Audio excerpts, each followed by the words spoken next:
जीवाला काय बरं वाईट झालं तर त्याची पहिले आरोपी क्रमांक 1 साहेब असतील. मनाने सांगतो, येत्या 2 दिवसात जर आमरण उपोषणाची दखल घेऊन विशाल जाधव यांचं उपोषण सोडवण्याचे प्रयत्न केले नाही किंवा काहीतरी ठोस कार्यवाही झाली नाही तर हजारो शेतकरी घेऊन मी महाराष्ट्राचे कृषी मंत्री आणि महसूल मंत्री यांच्या घराला घेराव घालणार आहे. निषेध करतो मी साहेबाचा. नमस्कार.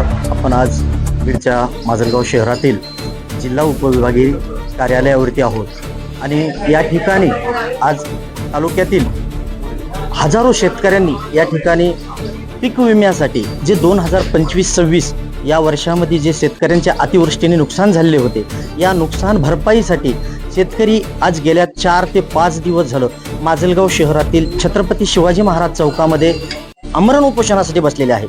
मात्र प्रशासनाच्या कुठल्याही आजपर्यंत या उपोषणाची दखल घेतली नाही असा आरोप या ठिकाणी आंदोलनकर्ते करत आहेत. आज आपण या ठिकाणी पाहू शकता, आज शेतकऱ्यांनी काल दिनांक 18 रोजी पात्रूड या ठिकाणावर पालखी महामार्ग, राष्ट्रीय महामार्ग या मार्गावरती रास्तारोको आंदोलन केलं होतं आणि आज थेट शेतकरी बैलगाडी मोर्चा घेऊन माजलगाव येथील जिल्हा उपविभागीय अधिकारी कार्यालयावर या ठिकाणी आलेले आहेत. आपल्यासोबत या ठिकाणी पाहू शकता संपूर्ण शेतकरी आहेत. या ठिकाणी शासकीय कर्मचारी सुद्धा आपल्याला या ठिकाणी दिसून येत आहेत. आपण या ठिकाणी काही शेतकरी आहेत, या शेतकऱ्यांची या ठिकाणी विचारणा करणार आहोत. तर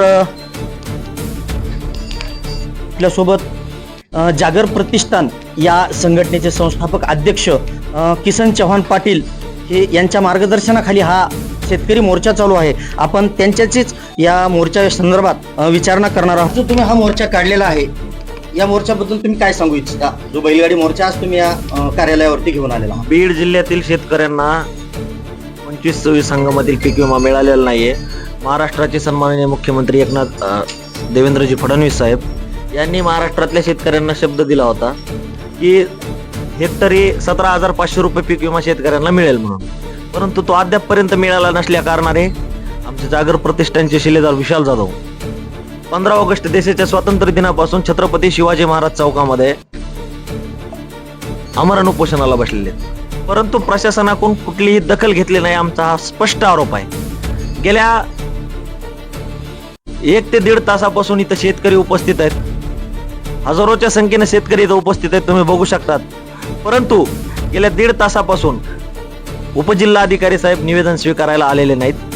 ही दुर्दैवाची बाब आहे आणि या व्हिडिओच्या माध्यमातून मी जाहीरपणाने सांगतो, येत्या 2 दिवसात जर आमरण उपोषणाची दखल घेऊन विशाल जाधव यांचं उपोषण सोडवण्याचे प्रयत्न केले नाही किंवा काहीतरी ठोस कार्यवाही झाली नाही तर हजारो शेतकरी घेऊन मी महाराष्ट्राचे कृषी मंत्री आणि महसूल मंत्री यांच्या घराला घेराव घालणार आहे. तर गेली 4 दिवस झालं तुम्ही जे आमरण उपोषण माजलगाव शहरामध्ये करत आहात, तर या अनुषंगाने तुमच्याकडं शासनाचा प्रतिनिधी अद्यापपर्यंत कुठला आला नाही का किंवा तुम्हाला काही आश्वासन या संदर्भात दिलेलं नाही का? SDM साहेब आले होते, परंतु ते आले नव्हते. त्यांना तिथं नेलं होतं. ज्या आमच्या माता भगिनी भेटायला आल्या होत्या तिथं उपोषणकर्त्याचे जे हाल आहेत ते बघून त्यांना राहवलं नाही आणि ते SDM साहेबाकडे आले होते आणि त्या स्वतःहून SDM साहेबाला तिथे घेऊन गेल्यात. पण त्याच्यानंतर SDM साहेबांनी आता आम्हाला सांगितलंय की 17 तारखेला जे तुम्ही पत्र दिलं ते आम्ही वरती पाठवलंय, त्याची रिसिव्ह साहेब आम्हाला आज द्यायला लागली. 17 तारखेला जर त्यांनी पत्र पाठवलं होतं तर त्याची जी रिसिव्ह आहे ती त्या दिवशीच उपोषण स्थळी त्यांनी आणून देणं गरजेचं होतं. मग 19 तारखेला जर इथं शेतकरी संख्या एवढ्या मोठ्या संख्येने इथं आल्याच्या नंतर मग SDM साहेब सांगत असतील की आम्ही पाठवलं होतं, तर मग किती दिरंगाई आणि जाणून बुजून हे उपोषणाकडे दुर्लक्ष करण्याचा प्रयत्न प्रशासन करताय का, असा माझा स्पष्ट आरोप आहे. बरं, या ठिकाणी तुम्ही ज्यावेळेस बैलगाडी मोर्चा घेऊन आलात तर याची पूर्वकल्पना या ठिकाणी जिल्हा उपविभागीय अधिकारी गौरवजी इंगोले सर यांना तुम्ही दिलेली नव्हती का किंवा त्यांना कल्पना नव्हती का या विषयाची? 100% दिलेली होती, पोच आहे माझ्याकडे. मग आता तुम्ही जर एवढं शेतकरी या ठिकाणी घेऊन आलेला आहात तरी सुद्धा या ठिकाणी साहेब या ठिकाणी उपस्थित नाहीत, या संदर्भात तुम्ही काय सांगू इच्छिता? निषेध करतो मी साहेबाचा. साहेबांवर माझा स्पष्ट आरोप आहे की साहेबाच्या दिरंगाईमुळे हे सगळं होत आहे. उद्या जर उपोषणकर्त्याच्या जीवाला काय बरं वाईट झालं तर त्याची पहिले आरोपी क्रमांक 1 साहेब असतील, SDM साहेब.